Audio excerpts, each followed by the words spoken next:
If your spouse is coming to you and saying, hey, I need some space, I think that we should go no contact, or I think that we should separate out for a while, stop what you're doing. Do not just say, yes. This is a critical point in your marriage. I'm going to tell you what you need to do and what to say. So often, when people's spouses come and things have been rocky and they say that they need some space, you think to yourself, you know what? This is a good idea, actually, because we've been around each other all this time. They don't know what it's like to not have me here. They don't really understand what they have to lose. And if we take this space apart, well, then when they're sitting there and they're on their friend's couch, or they're in their parents' basement, or they're sitting there at their empty apartment, well, then they're going to realize how good they had it. And they're going to regret their decision, and then they're going to want to work on things. Well, after healing hundreds of marriages over the last 15 years, I can tell you that is not what's going to happen.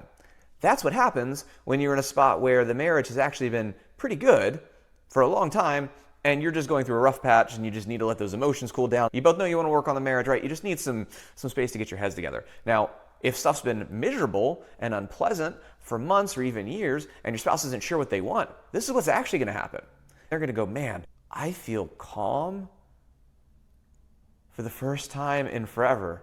This is so peaceful. This feels great. This is absolutely the right decision.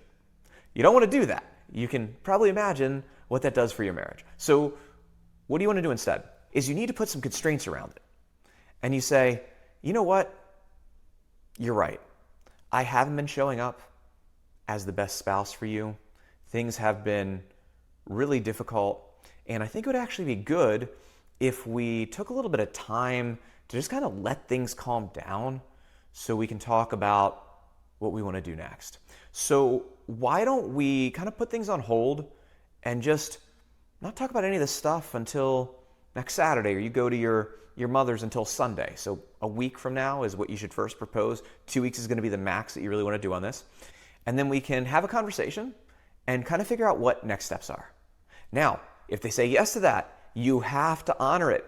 You can't then be calling them or texting them or whatever. They're going to be looking to see, can you actually honor the boundaries that they've set? So honor those boundaries.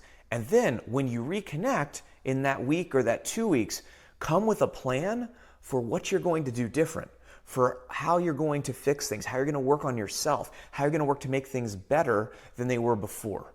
Because at this point, they don't care about your words. They're looking for your actions.